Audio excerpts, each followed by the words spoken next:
latest episode of the EMG Podcast. I'm Greg. I'm the Real Madrid, Cape Town, Al Nassr, and Sparta Prague boss.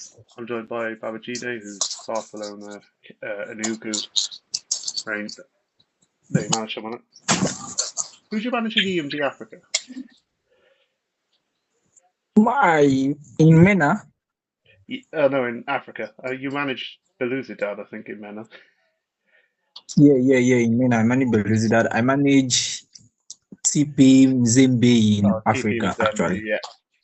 And Young Boys manager, and Nhery, who's the Leverkusen, Kano Pillars, and Raja Casablanca manager.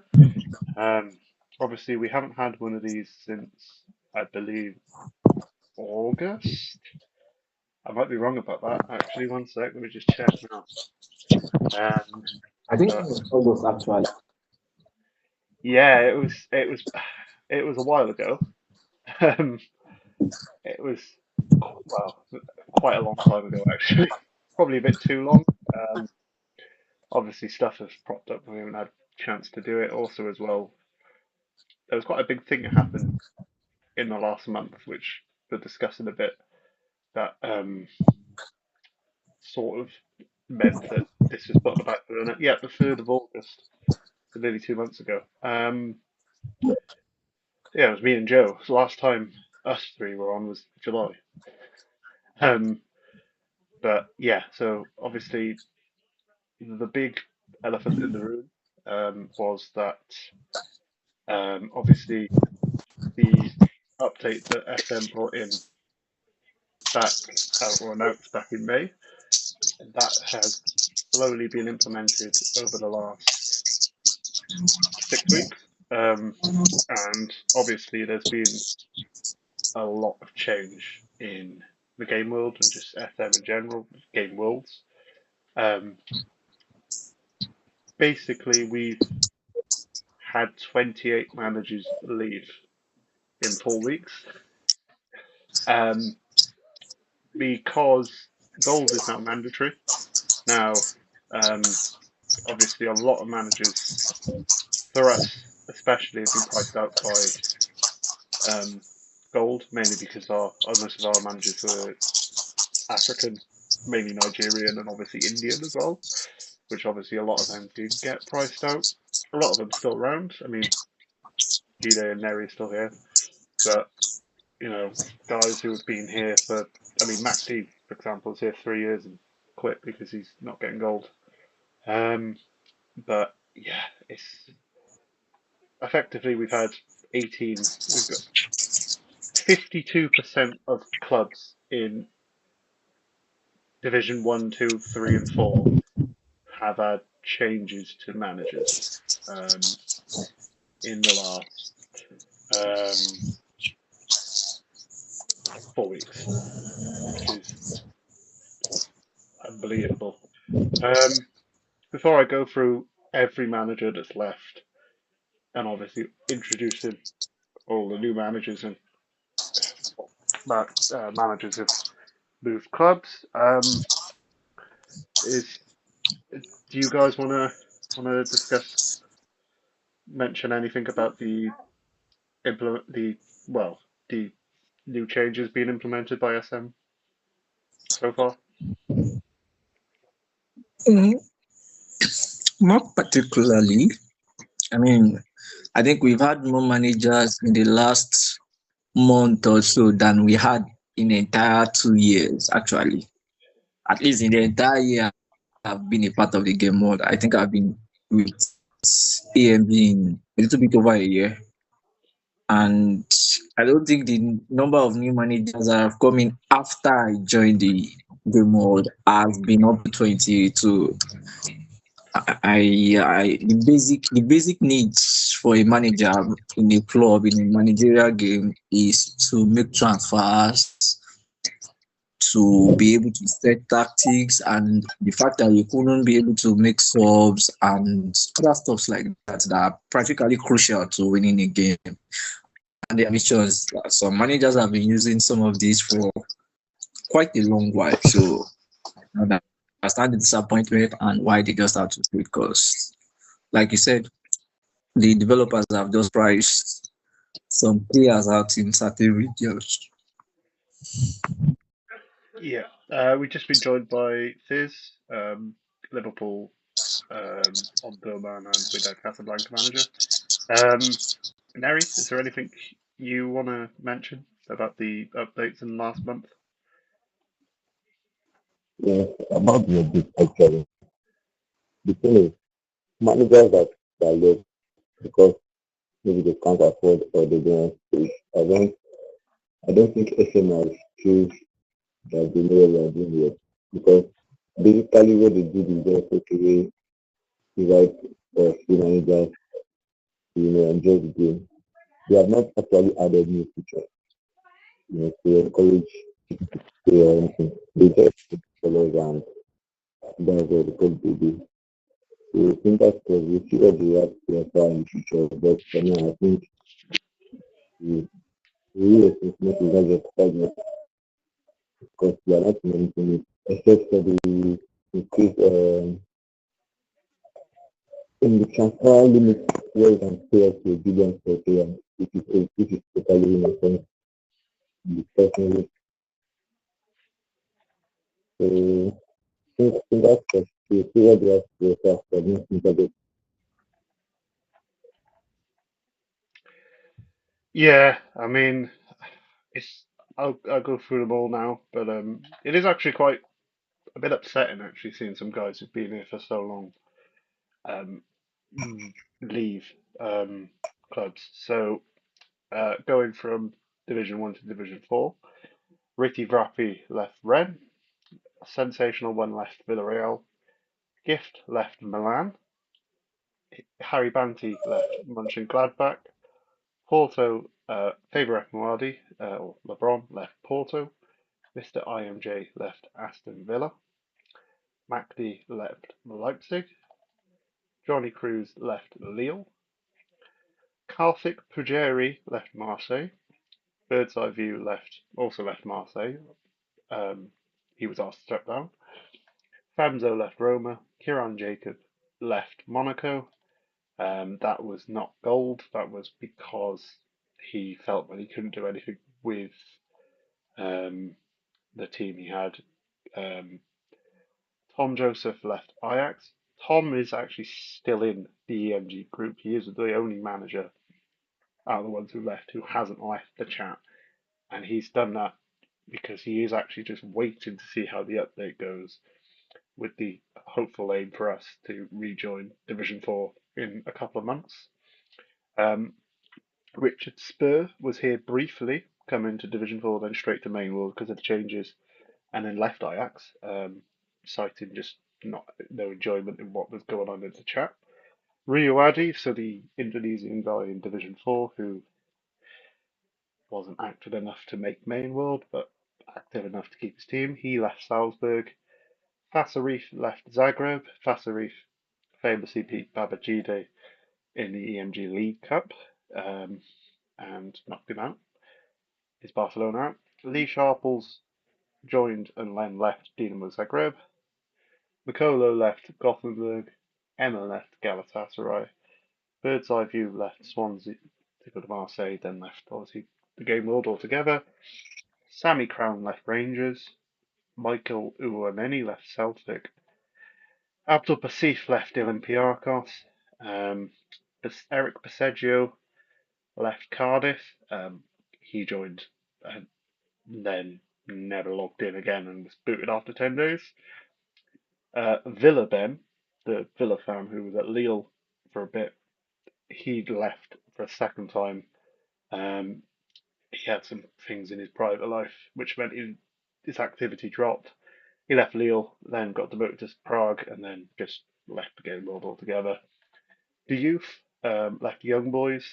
Aled Morgan, who was here for like 2 weeks, joined and then left Young Boys, and then CK left Shakhtar.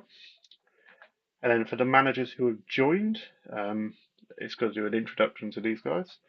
So Davian joined Red Star Belgrade, then got promoted to Aston Villa. Tavian was brought in by Fiz. He's in another game world with him and very active and pretty nice guy. Um, has done a few big deals, but broken. He has broken squad cap already, which isn't great, but he knows he's gonna have to sell a player. Razor Nino joined Marseille. He was someone who I found on Facebook. Not Facebook, on SM actually. I didn't find him on Facebook. He is Nigerian that lives in Canada. Marco Santos joined D4 and then went to Leipzig. He is Portuguese born Northern Irish. He comes from Klopp's game world. Garoff is Italian. He's the Monaco manager. He was in D4 for a couple of days. He comes from Discord. Another one that comes from Discord and went to D4 straight to main pretty much within a week. There's David, who's Canadian. He's the Lille boss now. Kane Chiddy was another Facebook manager. He's a Bristol City fan. He went to D4 and is now the Ajax boss. Ben Okonkwo, who is a good friend of Gide's actually, who's in top of the Klops. He finally moved to EMG, briefly in D4 for about a week, and then went to Roma. Welcome back Scopa, who after a year of not managing at all and being used as an admin account, is back in EMG. The game what he owns. He is Leipzig boss. He had like 2 games in Division 4 with Red Star. Andres Pad is the Swansea manager. He's Argentinian, I think, or Mexican. I can't remember.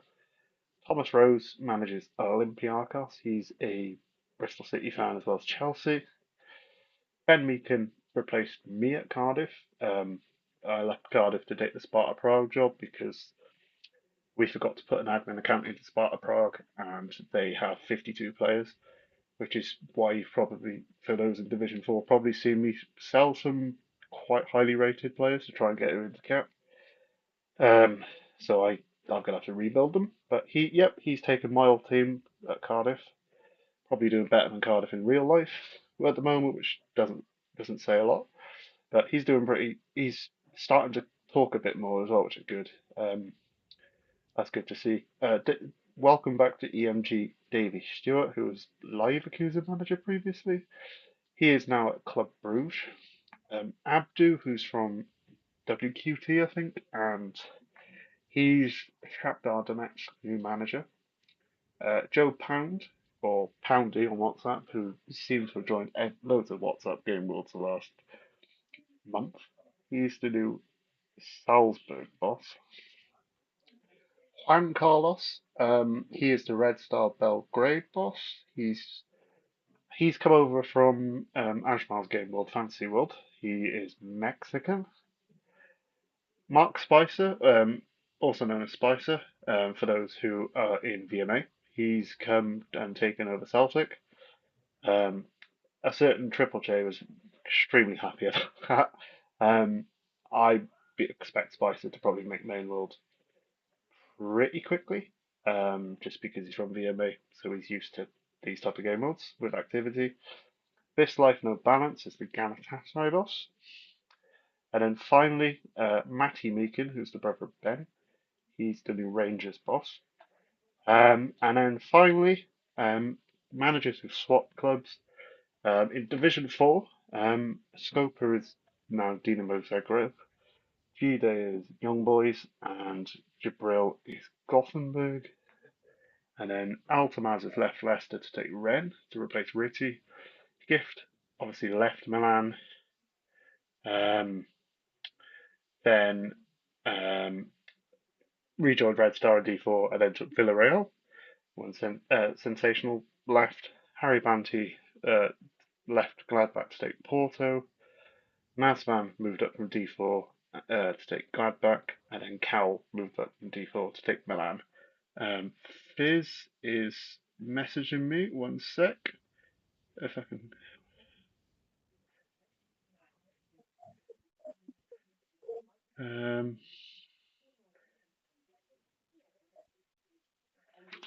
One sec.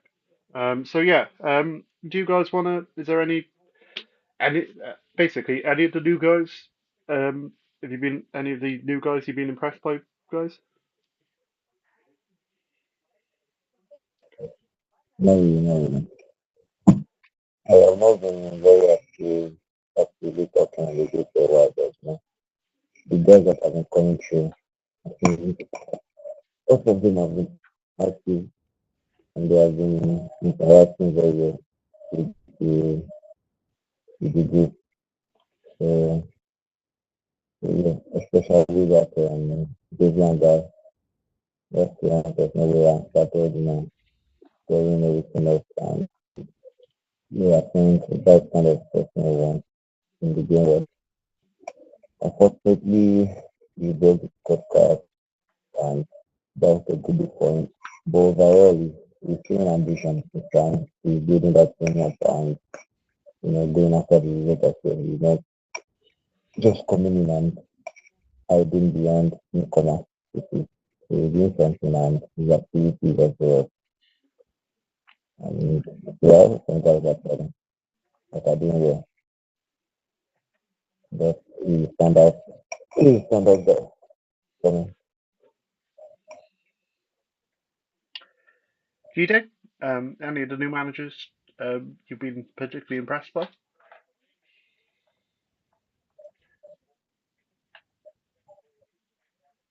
Gide? None particularly, aside from like I mean, I've not had time to go through Division 4 in particular per se, but I don't know. I think Davian or Villa, I think it's in his. Oh, all right, bro. So I think he's in a sort of rush to rebuild his team. That's what I feel like anyway. But I mean, I guess managers have different way they plan to go through their rebuild. And losing Rashford for going over the cap is going to hurt, or should I say, stall his growth and momentum a bit. But I think it's going to be fine anyway. Like Villa weren't really doing so well when he took over, so there's less pressure on him to take the team top. And I think Leicester are doing quite okay considering the new manager is managing them. And Mark is very active in the group as well. So very, I'm certain he's going to be an exciting second half of the season for him. The season is heading to a close anyway. And Scopa, the game world now is, can I say, I don't think there's more to say about him because he only took a mini break and now he's back. He has enough experience to get Leipzig out of that situation. This Ben to the game mode, I think is quite good. He's a good manager actually. I've not particularly seen him rebuild clubs on Roma's level, but I think he will be fine because I know he has an eye for young talent as well. Anyways, the standout managers for me so far this season. Yeah, I mean, for me, Davian obviously is very active and he's made some quite ambitious deals for players at Villa. Marco, another one who very active, which is good to see. He's obviously gone for a Portuguese team with Leicester. He is Portuguese born, and he's obviously. His defence is carved open again Sunday with a last-ditch Dorothy. And then obviously. Yes, Oxford have the players now to score goals, but you expect Stoker to do well, obviously because he is the game world owner. He's been here long enough to know what to do and all that, and obviously he's active enough to keep his job. I will obviously say a lot of the Division 4 guys and a lot of the new guys, their activity WhatsApp wise has been quite, I don't want to say poor, but a lot of them are on quite low figures. Obviously, with with new managers, when they take over a club, they do sort of get a month to sort themselves out, and then that second month they're at the club. It is when the activity rules for them will sort of start kicking in a bit. Um, I am going to message all of them tomorrow before the end of the month, just to tell them what their figures are for this month, and just well, see A, do they enjoy the game world, and B, is there anything that they want to raise? Just because obviously outside of Davia and Marco, um, Joe Poundy's posting a lot of obviously the Division 4 tables and Division 4 results in his results, which is good. And This Life No Balance, who just posts normal Nigerian WhatsApp stuff. A lot of them are not posting regularly enough. And obviously, it's all good to have new managers that we replace them, but obviously, we want guys who are going to stick around and obviously, um, you know, be active and all that. And we don't want to be in a situation on the 1st of November where we're having to look for like 15 new managers because the new managers we brought in last minute in August and September aren't active enough. So we will obviously have to look at. I'm gonna have a chat with them just to get an idea. It's actually another one I've missed out as well. Ruben N from EMG Africa. He's now the manager of. Trying to think who he manages now. He manages a Division 4 team. He is Ruben Wimmer City is the manager of Copenhagen. He is the only manager I haven't spoken this month, so I will have to speak to him as well, just to obviously remind them that activity is important for your job. Um, Fiz, is is there any of the new managers that have joined in the last month? Any of them impressed you particularly?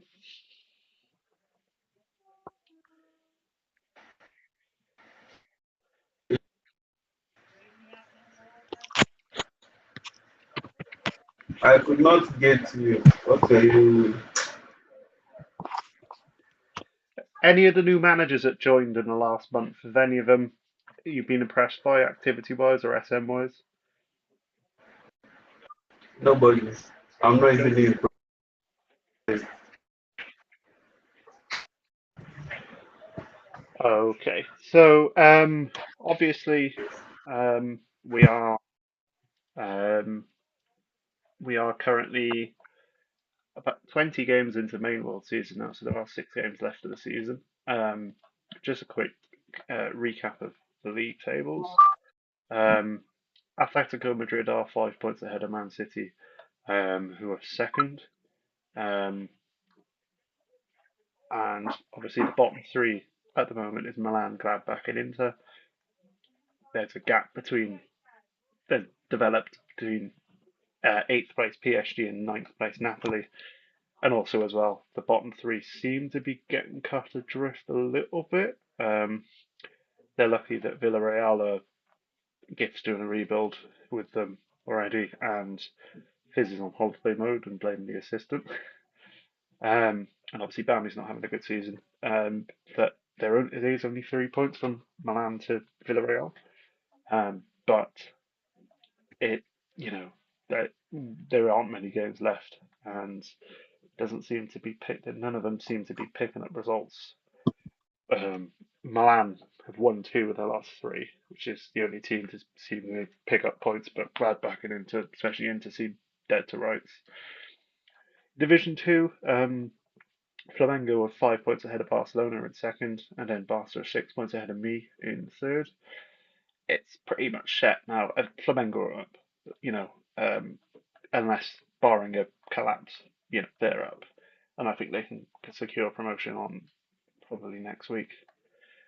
Barca, they've got 1 point out their last 2 in the last week. So Gide sort of, you know, me and obviously Saskid and Lee Beaumont in fourth and fifth who are a point behind me. We are putting a little bit of pressure on Gide, but not. It's still a big gap with 6 games to go. Betis are now seventh, and then obviously the bottom three is Lille, Leicester, and Leipzig. I think Leicester haven't won a game in a long time. I think they'll go down. Lille, they are picking up results. Leipzig are, Scopa's been here long enough now to, to keep teams up, but I've got a few relegations as well. And then in Division 3, again, Bilbao Everton seem to be running away with promotion. They're cut adrift from everyone else. Sevilla third, and then Ajax are bottom of Division 3, and obviously bottom of the main world. They've had quite a few managers the last couple of years. Um, they're one of those teams with constant turnover.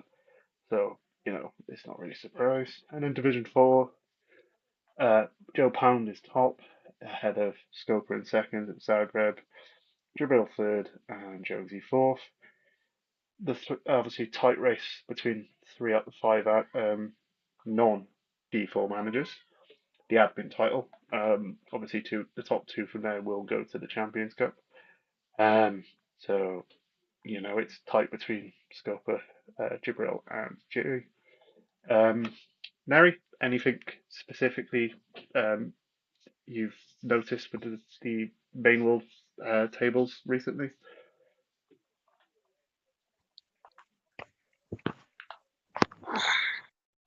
Let me check. Actually, I've not been keeping up too much with Division 1 for obvious reasons.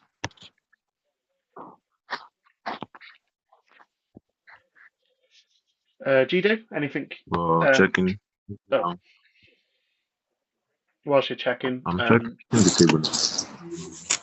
All right, so starting with Division 1, I think Man City have done quite well, to be honest. That team have got amazing. Have got a very surpassing, very average team when you consider the average players in each club in Division 1. Division 1 is quite difficult for a newly promoted side to stay at top, and somehow he's managed to just keep the ball going, and I think was top for a while at the first half of the season, and that was a good run. He had a very, very good run, picking up points at the start of the season and then dropping them eventually. Like, that was impressive for him, and I think Lazio have done well under a new manager as well. PSG have obviously, like City, they've had a bit more deep player ratings. Lazio as well, actually, but then Bami had to recycle some players, so I think it's quite interesting seeing if Gift's new manager can manage to keep Milan afloat in Division 1 or not. I think that is asking a lot, considering the clubs that are ahead of him on. I think he's got 18 points and has 3 clubs on 21 points ahead of him. He only has goal difference better than that of Villarreal, that is directly at 12th position, just 1 spot above him. So I don't know. I don't want to say it's too early, but I think we can just say early congratulations to Jonesy for winning Division 1. I think it's almost certain we'll be getting away with it. Now for Division 2, we have Flamengo, where Emmanuel Vitop is managing Barcelona, of course. I'm managing Barcelona. I feel like, now I know I'm doing so well. I know there are some good managers in Division 2, but then I don't know why, but I feel like I'm underperforming a bit with Barcelona. I feel like we should be top of the league, but then we are only 5 points behind. I think we are the best goal scoring side, best defensive side in the division, so I guess that has to count for something anyway. And I spoke about Davian, the new manager for Aston Villa, earlier. So I think all he's doing is just trying to battle relegation with 3 points again on 20 points. 10, 11, 12 clubs in that position are battling to escape relegation, with Porto in 9th position, 6 points ahead. That's quite a tough ask for them, but I don't know. I mean, there's still 6 games left, so 6 games left, 18 points to fight for. That's a lot can change with that little period. And then for Division, I forgot to speak about the playoffs for Division 2. Madrid, Benfica, Spurs, and Lyon. I don't know why, but I expect Madrid to somehow. I know they've not got. I know you, Greg, hasn't got the exact team in prime condition to play both the playoff semi-finals and the finals within the span of 3 days. But I mean, Benfica hasn't been impressive for the past 4 or 5 seasons now, so I don't think there's much hope in him making it through this time around as well. So for Division 3, it's still a question of a two-horse race between Bilbao Athletic and Everton, and maybe they will battle it down to the last game of the season. I mean, Everton is happened to have dropped point twice in the last 6 games. Bilbao only dropped 2 points in the last 6 games. They've gotten 16 in their last 6 games. So, I mean, every other club in the rest of the positions are practically just fighting for a playoff spot at this point onward. So, I guess we can wait and see. Nhery, what's your opinion on the current league standings?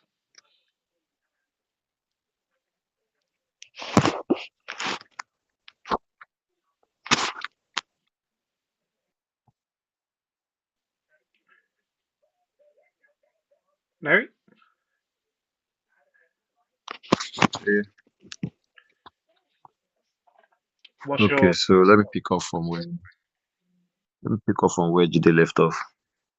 So from in Division 3, actually, it is very interesting title race between Everton and Bilbao. Actually, Everton has a team, so for him being second and in the title race, that's not a surprise for anybody. And we all know what Bojan is capable of. Actually, he's a good manager, and yeah, he's very effective, and he has managed to treat the assets of Everton to get some big guns in, and he's been utilizing them very well. For Bilbao, I think they're having a very good season actually, because it's not as if they are the best rated team or second best rated team in the division, and yet he's going strong. Speaking of form and challenging for promotion on automatic level. So we have other teams actually fighting for the playoff spots in Division 3, which happens to be a bit of dog eat dog from number 3 to 7. I think there's only 6 points separating 3 to 7. So that's a very tough race for the promotion. Every week someone is going up, someone is coming down in that aspect. As for Division 2, I would have expected Barcelona and Madrid to be topping the table actually. Barcelona to be top of the table, and at this stage of the competition be running away with the title already. But at least he's second on the log, 5 points behind, and he's doing good. He's doing good.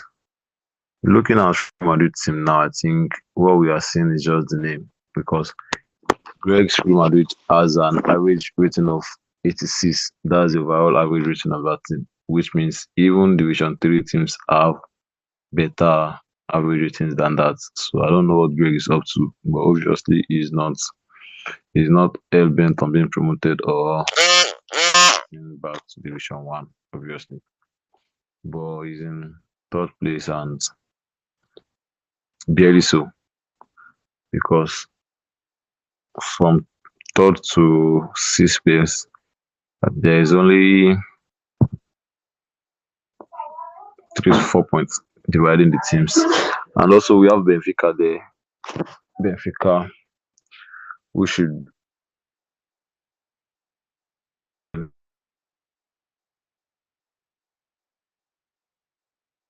can finally go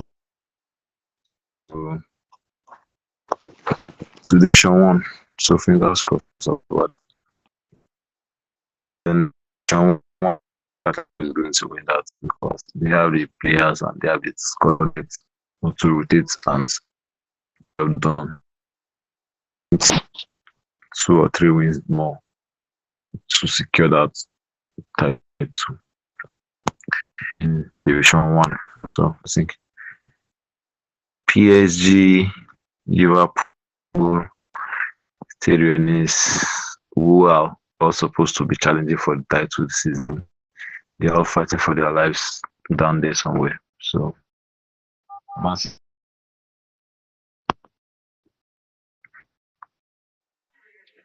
City is really trying also.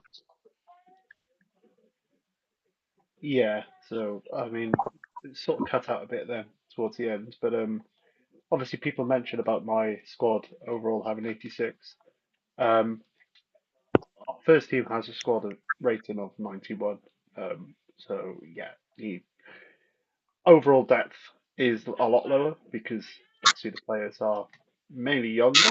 Uh, we do have an average age of 24, but um, it is the case. I just have a look on the screen now, and it is average age for my starting 11 at its strongest, which or currently for tomorrow, which doesn't include Fafana and obviously Maynard's a sub player, but it doesn't make much difference. It is 91. Piers, what have you? What's your opinion on the current league standings? And what's intrigued you recently? Well, it's fine that by the end of the season we'll evaluate.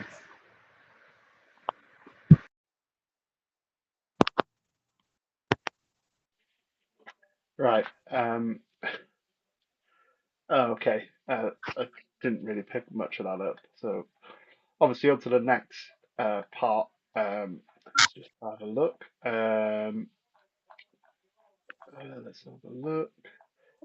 So obviously, um, as for obviously briefly mention this, but we have made some changes to the Connect Cups. Um, the Cup Winners' Cup, which was our equivalent of the Conference League, which Nhery has finished runners-up twice in. Um, that is no more. It's been scrapped. Um, and what we have done instead is we have expanded the other two tournaments up to 32 teams. Um, a lot of that is due to um, obviously Maina being very strong, despite only having 24 teams. Um, they've obviously had, there's a lot of teams in Maina that are very good. And then obviously the brand new elite game world that we've uh, me me and a few guys from the EMG admin team, including Nhery, have created in Legends of Europe. Obviously, there will be 5 teams from there in the Champions Cup and 7 from the Challenge Cup. Um, Effectively, EMG Main World will have 11 Champions Cup competitors and 8 in the Cup Winners' Cup. Or, yeah, 8. Maina will have 8 teams in the Champions Cup and I think 7 in the Challenge Cup. Africa will have 5 in the Champions Cup and 6 in the Challenge Cup.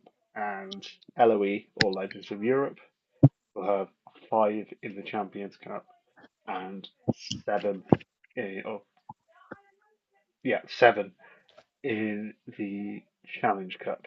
Um, any of you guys want to raise anything about the changes for the Connect Cups? The scrapping of the Cup Winners' Cup. Not really, not really. We just have to see how it goes. We'll let it run and then we'll get feedbacks later. Yeah. Obviously, as well, since the last podcast episode, the Mainer season has ended. Obviously, Al Shabab didn't win the title for the first time in about 5 seasons. It was I'd like to congratulate Bojan for winning the um, season 6, sorry, Division 1 title. Um, Obviously, he's managed to do a three-peat and take Al Ahly from Division 3, win Division 3, and won Division 2, and then won Division 1, losing one game, which was the second to last game all season. Um, Almost completely going invincible. He beat Hapoel Beersheva by 9 points.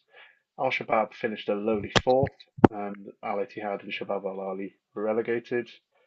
And then in Division 2, I won my second Division 2 title, and become the Norwich of the game world. Beat out Saskid and JJ, that's Al Arabi and Algiers, who were in the playoffs with Algiers getting promoted. FAA Rabat and Pyramids were relegated to Division 3.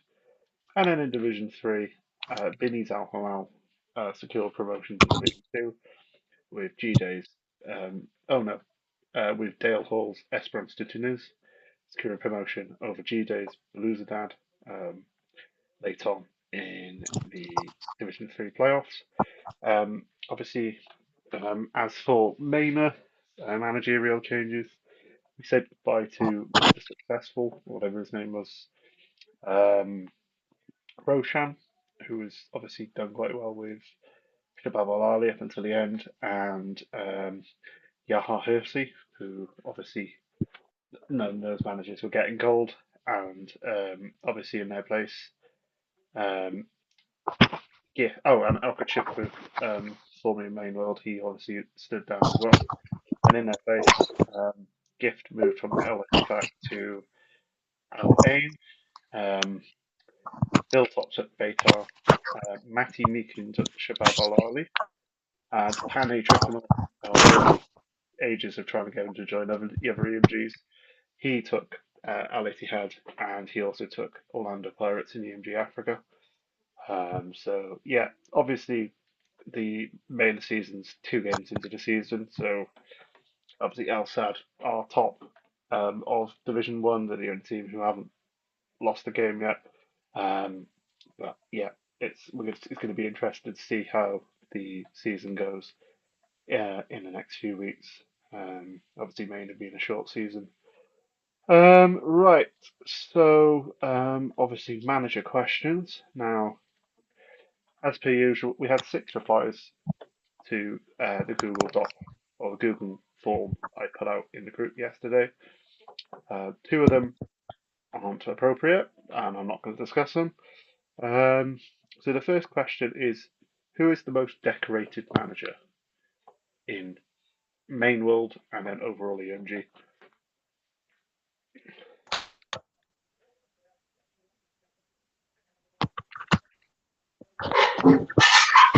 Who's the quoted manager? That'll be. I don't know. I'd say I can't really see. I'd probably say 9est for EMG main world, even though I know he's just come back to the WhatsApp and I think eventually will rejoin Division 4. He is still to this day, maybe Bojan after his 3-peat with Ren. As for overall EMG, if you do MENA and Africa, I'd probably say Jabril, mainly because Al Shabab's success. I know he's won a cup and got promoted twice in EMG Africa, but if you look at especially Al Shabab winning 3 in a row league titles and winning everything, um, plus he hasn't really won anything with Wolves, but obviously I think he got promoted to Leon. Um, if you add it all together, probably puts in the head of someone like 9est who only won in main world when he was around. Main and Africa weren't a thing. I can't really think of anyone else who's had success in all 3 game worlds. It seems that you tend to have success in one and maybe not the other. Um, I mean, maybe actually you yourself, actually, Nhery, because I know you've won a couple of cups in MENA and you've won a couple of SMFA titles in main world. probably the only other person I can think of.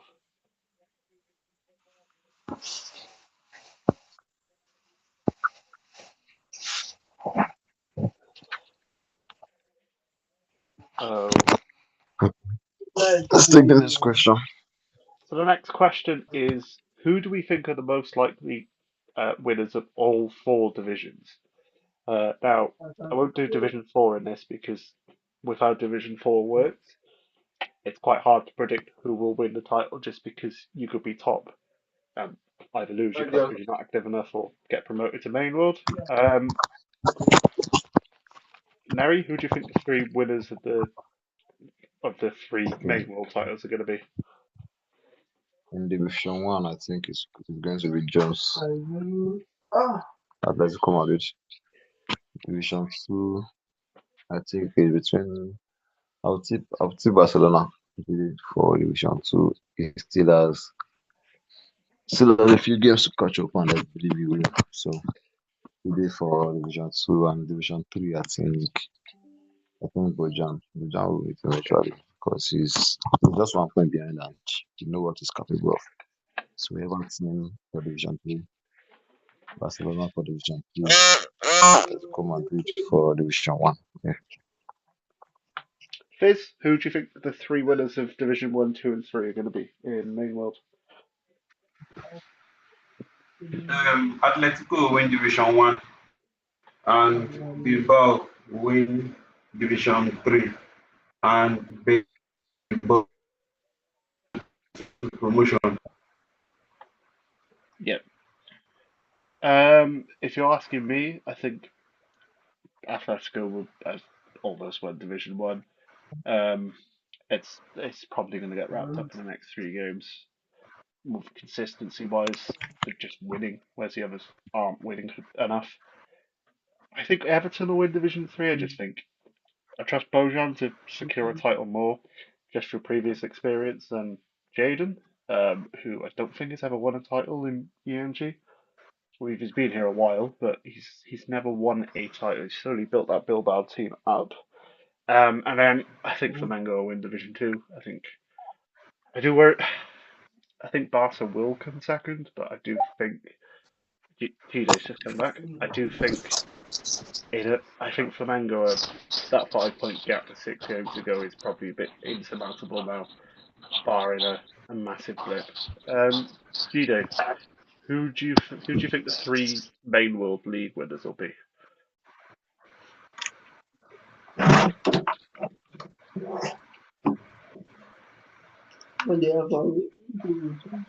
Gide.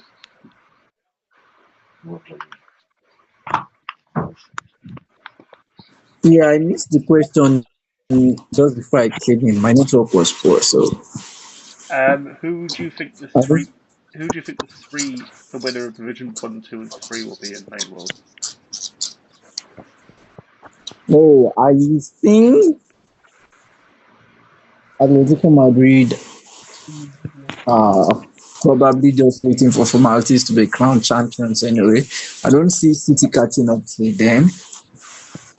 It's a 5 point gap between Flamengo and Barca. I mean, we've got it with injuries and suspension. I'm not going to write Barca off from the league right now because I'm not giving up on the league yet anyway. I mean, there's still the possibility of winning on goal difference if it comes down to it.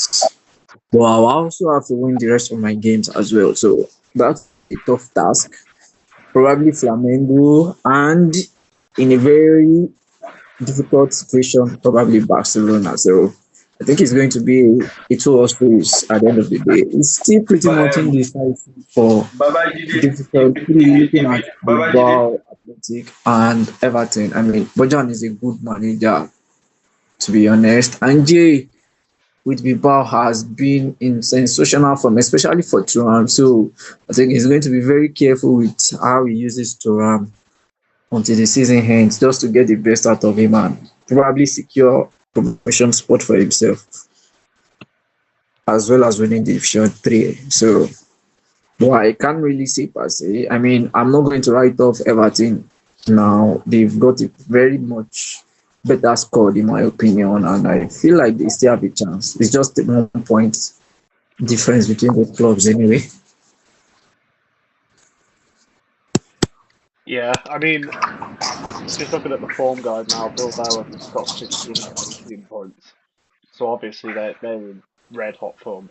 I still back Bertrand to win the title. I know they've lost two of their last 6. Bertrand's won enough titles in the EMG to know how to secure a league title, whether that's in Maine or Mainwood. I predict he'll be able to wrap that up, even if it's 1 or 2 points in it. I think he will, wrap that title up. And yeah, I'd say that Everton team probably should be a bit further ahead than they are. No, I think and I'm looking at their games. Everton's games left. They've got Palace, Roma, Valencia, Juventus, Ajax, Monaco. There's a lot of teams who are not very good. So, whereas Bilbao are going to play Atalanta, Chelsea, Sevilla, who's a bit of banana skin, and then they got Leverkusen on the last day. There's a lot of teams there who are fighting for playoff spots, or in the promotion, sort of distant promotion bubble. So Everton's run the fixtures is a hell of a lot easier than Bilbao's. So I'd say Bilbao to win the league. And then finally, so this is a question from a manager in Main World. You could probably guess who it is. What is Greg building at Madrid with all those kids he's been signing lately? I can answer that. Obviously, that's cup depth and just players who potentially will rise, who are doing well in real life. Playing risks. I don't think Fiz can answer this one. I don't think I have ever witnessed Liverpool have a good season, yet their manager is still top ranked in the game world. Is that how low the level of managers are? Quite obvious who sent this. I mean, that looks like a J sort of message. I wasn't the one. This is a Triple J message. And then why does Juventus huff and puff only to not get promoted in the end? You'll have to ask Pane, but I mean Juventus, I think we predicted many times to get promoted and they just somehow bottled it in the playoffs. But you'll have to ask Pane. And then this is a 4-part question. How have cash deals changed transfers of the game world? Who wants to go first on this? Transfer that cash deal has actually turned the Fisayo to another thing actually.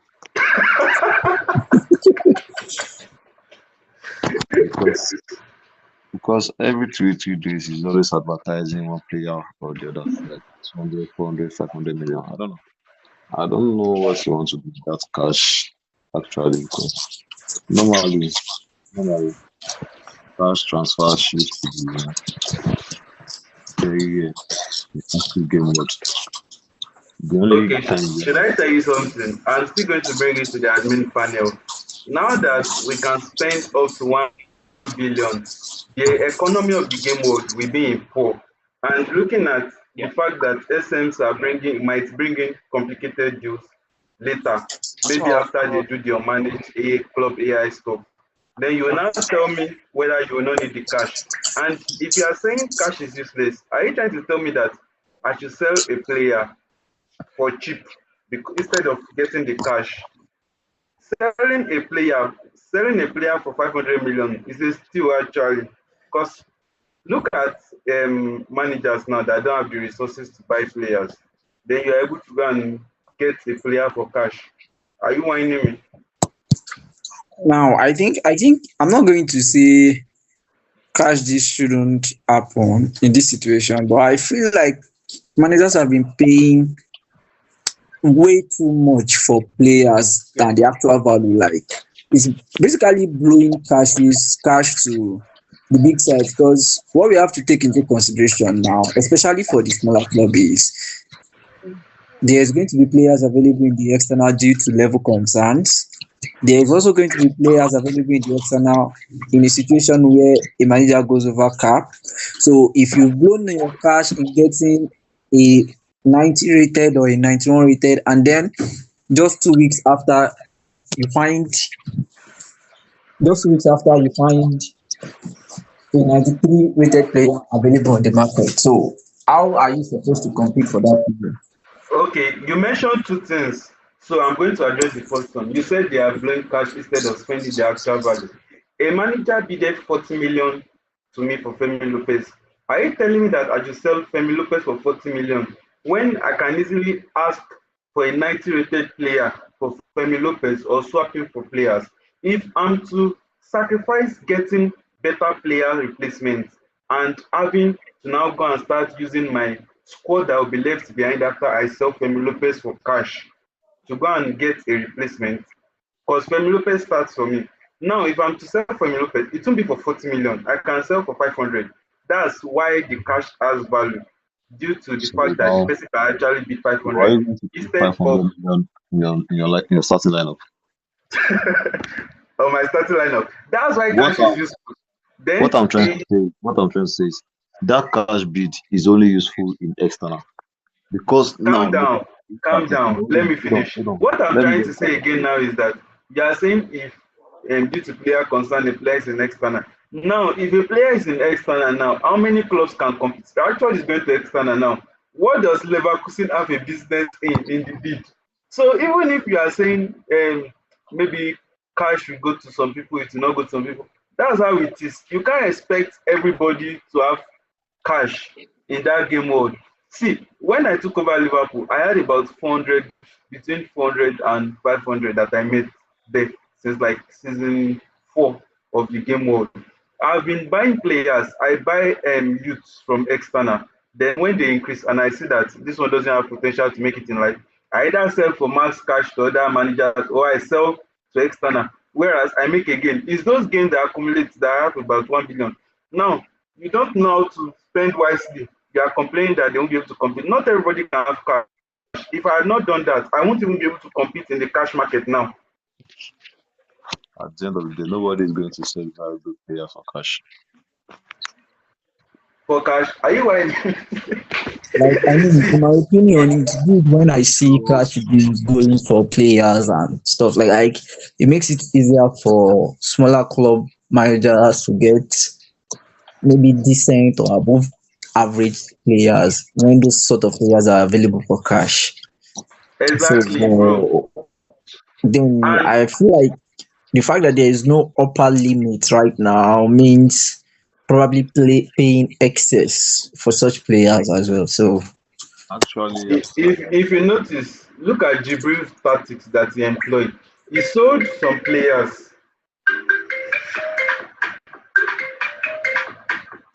He sold some. Jibril sold some youth to people for 70 million, 70 million, and all that. The probability of those youths making it in life is very low. But look at he sold Ilekina to JJ. Few days after the guy scored against Barcelona in the Champions League. So this thing at risk.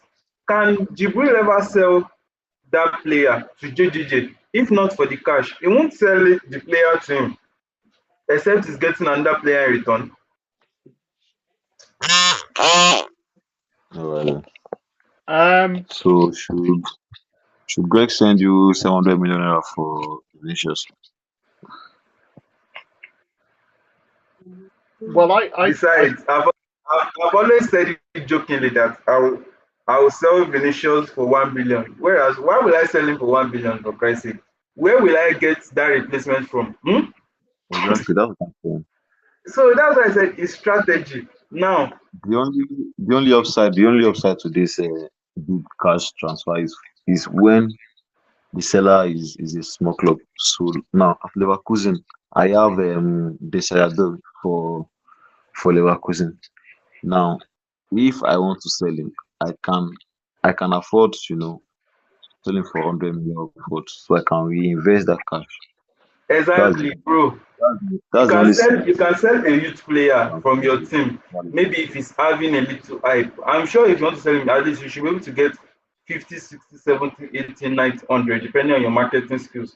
Sell like 3 young stars for 70 million. You have cash. at least you'll be able to compete a little bit in some deals. But now, some managers are not willing to sell any player. They are complaining that why will people be spending cash? And they themselves, they are not selling any player for cash to get cash, and they are not also making advantage of the cash by trying to buy young talent that they can bank on and hope that they get value for their cash. Because players, cash is useless. I need the players I have. Now I want to sell Tonali. The people came to me with offers. I said, if you know you can't give me a player that I like, then give me between 600 to 700. If you give me that, I know that yes, if a player comes available, I'll be able to get him, or maybe try to do business with other managers that I can maybe offer someone like Kovacic and maybe 300 million with to that one used to get players and all. That's why I feel cash is important, and thank SM for bringing that in actually. And if there are complex deals whereby you start paying a club that maybe you inserted a clause that per 50 games the player plays for the club will have to pay you maybe 500k. Now, imagine how long this game world is going to run, and that clause is going to be in the club's debit. So now you're not telling me that club will not need cash. People do not vote on the complicated deal. Actually,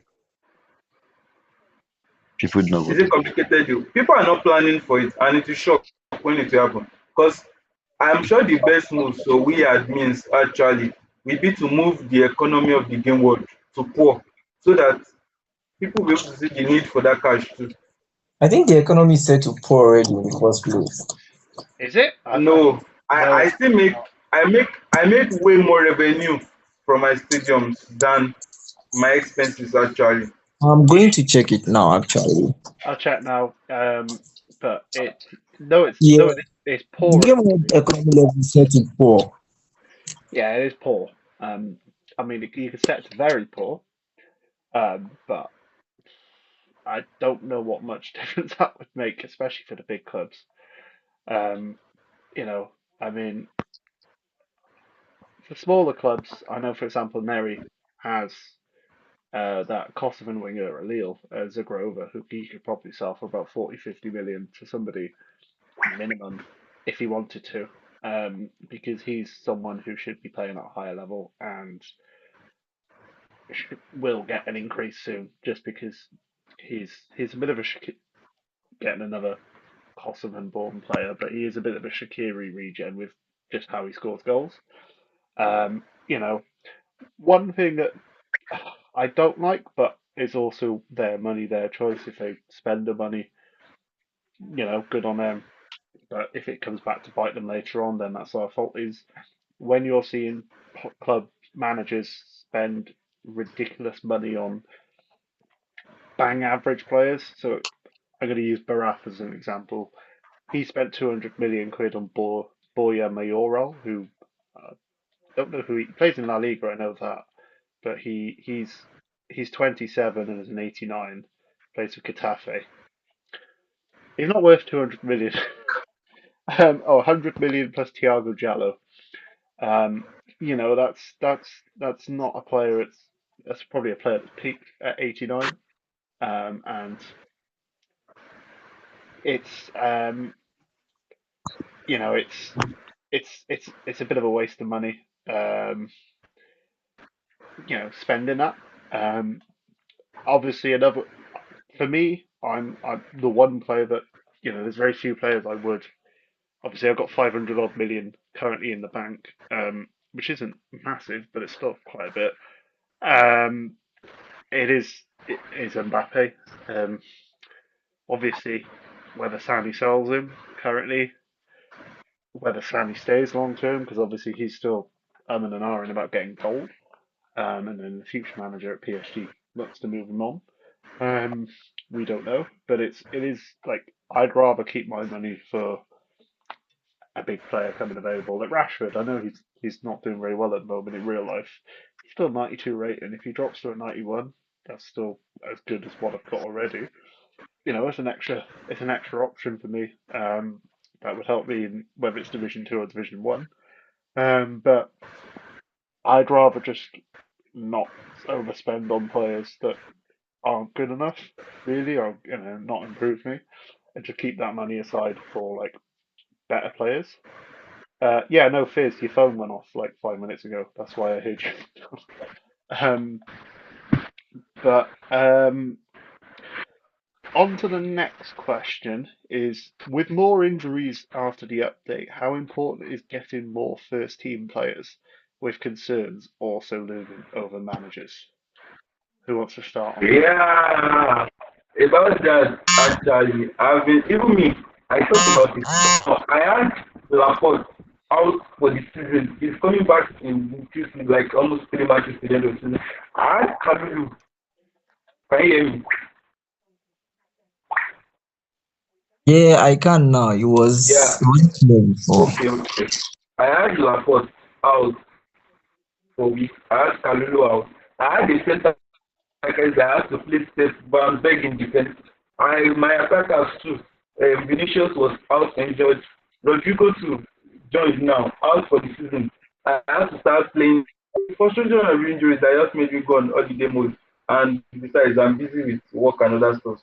Like now, I feel managers need to prioritize having good backups so that they'll be able to compete. So that you won't be hearing the excuses of my key players had injury. That was why I'm fighting relegation. I was unable to compete or this.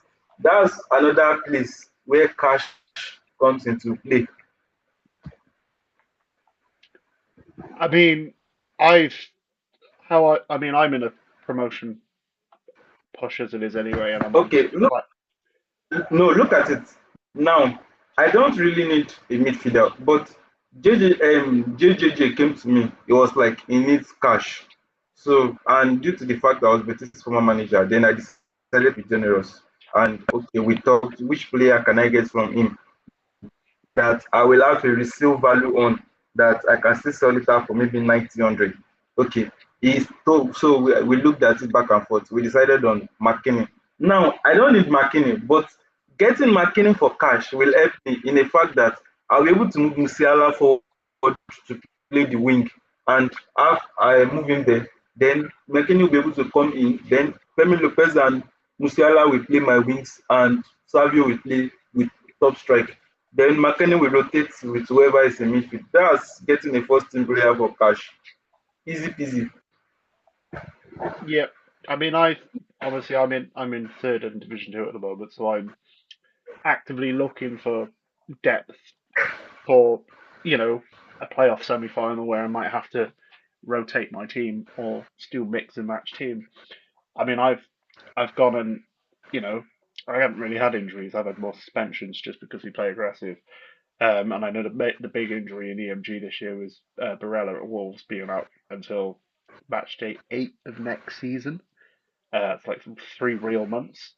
Um, but I've gone and picked up Angel Di Maria for 10 million quid from Villarreal because Gift wanted to sell him for cash. And even though he is old, he's still a 91. He's still good enough for the time being.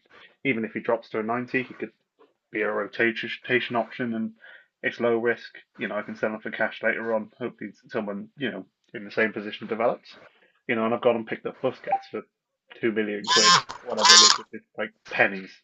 And it's just adding extra depth to the team just in case. I've had Van Dijk be suspended for a couple of days. I've got Kobe Mainoo and Fafana out for tomorrow's game. So me getting in Angel Di Maria covers the cam position because it means Otavio, who I got from external, because somebody told him external, can fill up that centre midfield position, and I don't really lose out because they're both 90s. So I think it's like it was like the same anyway before the update with injuries. If you're in a title push, you need depth anyway just to cover injuries or suspensions. Or if you're battling for relegation, you're going to pick up ratings anyway because you want to stay in the league even if they're short term. But I think now, obviously, you know, clubs will always go for youths because that's what you should do when you're a well-run club. But if you're picking up a rating or two, just just just cover. I mean, I don't see the issue with that. I think as long as you keep playing them and avoiding concerns, or if they get concerns, you just look to sell them on and replace them. the stopgaps. It's end of the day, it's up to managers how they manage their clubs. And then obviously, it's a case of um, just using what you've got. Obviously, we are an hour and 10 minutes in now. Um, Final brief. Obviously, the last two questions. The last question I'm not going to discuss because that's about Division 4 managers not being active. As I said previously, guys are new to the game world. They're going to obviously have time to adjust. And obviously, I will, as I said, I'm going to message them, all of them tomorrow just to get an update how they do and just tell them what activity wise. Um, Finally, with so many managerial changes, are we back to the norm?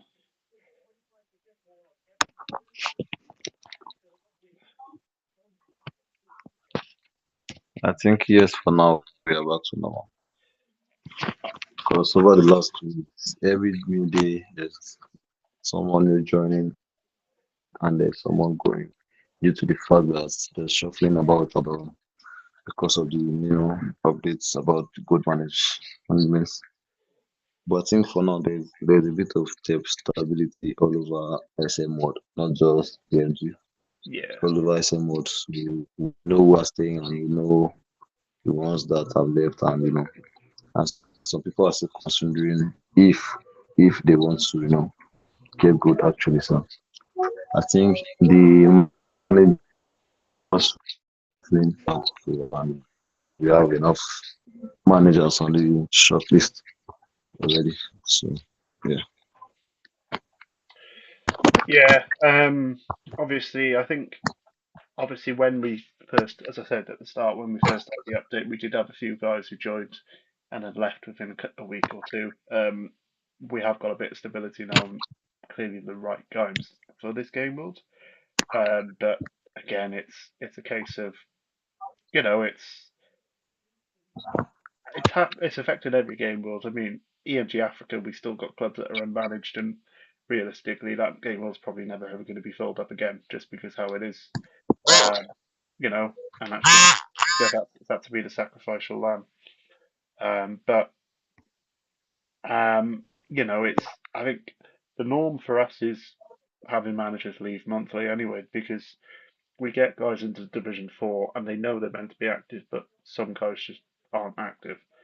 That's the norm. And in fact, it isn't the norm because we're giving managers a bit of a month leeway for when their first month they join, and then it really hits them then once they're settled into their clubs.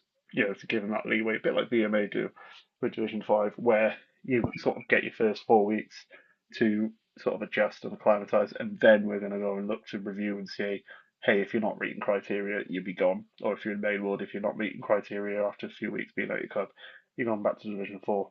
So it's not the norm because it's changed, and we've had to change. We've had to adapt just because we can't be consistently promoted because there's not enough managers around to consistently do that, and it looks like the game world's dying if we're doing that. So having a bit of stability for a month or so, not having to put a post on Facebook or Discord, it's good. So it is. We just have to see how it is, and I do expect more managers to leave eventually. I know there's a lot of guys who've already got gold. There's going to be some guys in the future who aren't going to be able to afford gold when it expires, and they'll just leave, and that'll cause more openings. That's just the way it is. I mean, I think I posted last week. This game world, when I joined, I was the only one who wasn't from Africa, and I think now there's more European managers. If you don't include in Jabril, because obviously he lives in Africa, but he's Swedish born. Um, there's more European managers here now than Africans, which is wild to think. And I think there's like 18 Nigerians and 16 Brits currently now. So it's a change in demographic just because of the update and everything. But it's we're just gonna obviously have changes long term, and it's just going to be a case of just working what we've got. And I think that's all. Bit of a sad end to go on about. But yeah, good to speaking to you both. And obviously, G Day has had a bit of network issues. there has been some audio issues tonight. Obviously, we can't help that. But yeah, good speaking to you all. Hopefully, we can do this a bit more regularly now. The game worlds seem to be a bit more stabilized.